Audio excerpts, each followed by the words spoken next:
Jueces es el título dado a este libro, porque contiene la historia de aquellos dirigentes que no siendo reyes gobernaron a los hebreos desde el tiempo de Josué hasta el de Eli, y las funciones de los cuales en tiempo de paz consistían principalmente en la administración de la justicia, aunque en ciertas ocasiones dirigían al pueblo en sus guerras contra sus enemigos públicos. La fecha y el autor de este libro no se conocen exactamente. Es seguro, sin embargo, que antecedía al segundo libro de Samuel. Como también a la conquista de Jerusalén por David, su autor fue, con toda probabilidad, Samuel, el último de los jueces, véase Cap 19:1, 21-25. La fecha de la composición de la primera parte se fija en el reinado de Saúl, mientras que los 5 capítulos finales, puede ser que no hayan sido escritos sino después que se estableció David como rey de Israel, véase Cap 18:31. Es una historia fragmentaria, siendo una colección de hechos importantes y de libramientos notables en tiempos distintos y en distintas partes del país, en el periodo intermedio de 300 años entre Josué y el establecimiento de la monarquía. El carácter inspirado de este libro está confirmado por alusiones al mismo en muchos pasajes de las Escrituras. Ruth es correctamente un suplemento del libro anterior, al cual, en efecto, estaba añadido en el antiguo canon judío. Aunque relata un episodio del tiempo de los jueces, su fecha exacta no se conoce. Parece seguro, sin embargo, que no habría podido ser escrito antes del tiempo de Samuel, véase Cap 4, 17-22, quien generalmente se supone habrá sido su autor, y esta opinión, además de otras razones sobre las cuales descansa, se confirma en el Cap 4:7, donde es evidente que la historia no fue compilada sino mucho tiempo después de los hechos relatados. La inspiración y autoridad canónica del libro son atestiguadas por el hecho de que el nombre de Ruth es incluido por Mateo en la genealogía de nuestro Señor.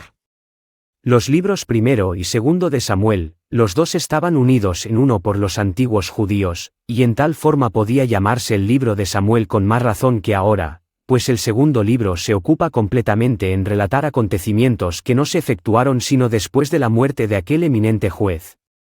Por consiguiente, en la Septuaginta y la Vulgata, se llaman el primero y segundo libros de los reyes. La primera parte del primer libro, hasta el fin del capítulo 24, probablemente fue escrita por Samuel, mientras que lo restante de él, y todo el segundo libro, se atribuyen comúnmente a Natán y a Gad. Los libros primero y segundo de Reyes, en los antiguos ejemplares de la Biblia hebrea, constituyen un libro. Se les han dado diversos títulos, en la Septuaginta y la Vulgata se llaman los libros tercero y cuarto de Reyes. El autor de estos libros es desconocido, pero la opinión general es que fueron compilados por Esdras o por uno de los profetas posteriores, de antiguos documentos a los cuales se hace referencia frecuente en el curso de la historia como de autoridad pública y reconocida. Su carácter de inspirados era reconocido por la nación judaica que los consideraba como segundo canon. Además, su carácter es atestiguado por nuestro Señor. Los libros primero y segundo de Crónicas también eran considerados por los antiguos judíos como uno solo, quienes los llamaban palabras de días, es decir, diarios o jornales, siendo probablemente compilados con datos de los registros que guardaban los historiógrafos de los reyes acerca de los acontecimientos diarios.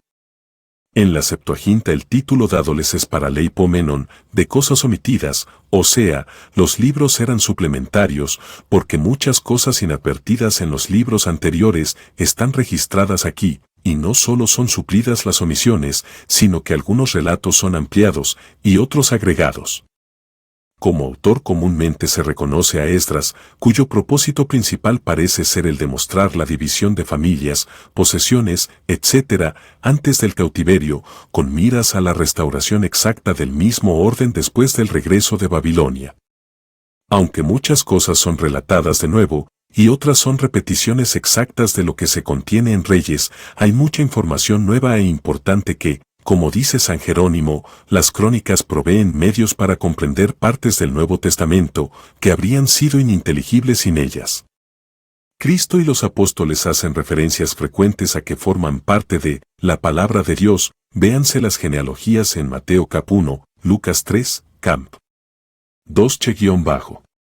Esdras, junto con Nehemías, era considerado como un solo libro por los antiguos judíos, quienes los llamaban el primer libro y segundo libro de Esdras, como todavía son llamados por los escritores católicos romanos.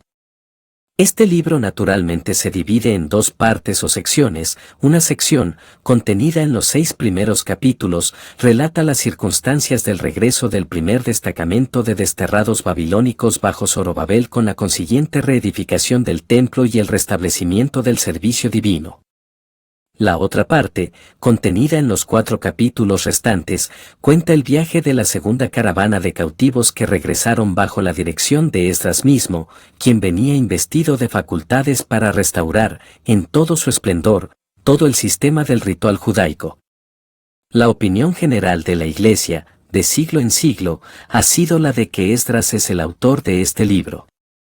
La objeción principal se funda en el cap 5.4, donde las palabras "entonces les dijimos", etc., han causado la conjetura de que la primera porción del libro no fuese escrita por Esdras, quien no fue a Jerusalén sino muchos años más tarde. Pero un poco de atención mostrará lo fútil de esta objeción, porque las palabras en cuestión no se referían al escritor, mas fueron usadas por Tatnai y sus compañeros.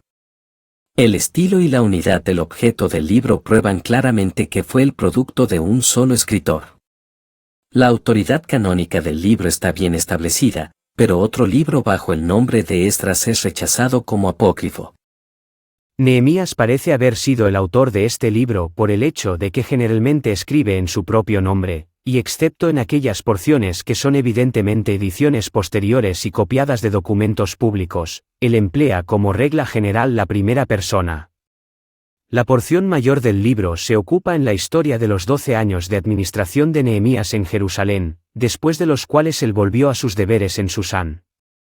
Más tarde volvió a Jerusalén con nuevas facultades, y comenzó con medidas nuevas y vigorosas de reforma, las cuales se detallan en los últimos capítulos del libro. Esther deriva su nombre de la dama judía que, llegando a ser esposa del rey de Persia, empleó su influencia real para efectuar un memorable libramiento del perseguido pueblo de Dios. Existen varias opiniones acerca de quién sería el autor de este libro, atribuyéndolo algunos a Esdras, a Nehemías y a Mardoqueo. La preponderancia de autoridades está a favor del último. El carácter histórico del libro es evidente, puesto que, además de las evidencias internas, su autenticidad está probada por el fuerte testimonio de la fiesta de Purim, la celebración de la cual puede trazarse hasta los acontecimientos que son descritos en este libro. Pero la tradición uniforme tanto de los judíos como de los cristianos apoya esta pretensión, que nada en el libro tiende a debilitar, siendo él una señal del cuidado vigilante de la providencia divina sobre su pueblo escogido, señal con la cual es de suma importancia que la Iglesia sea asegurada.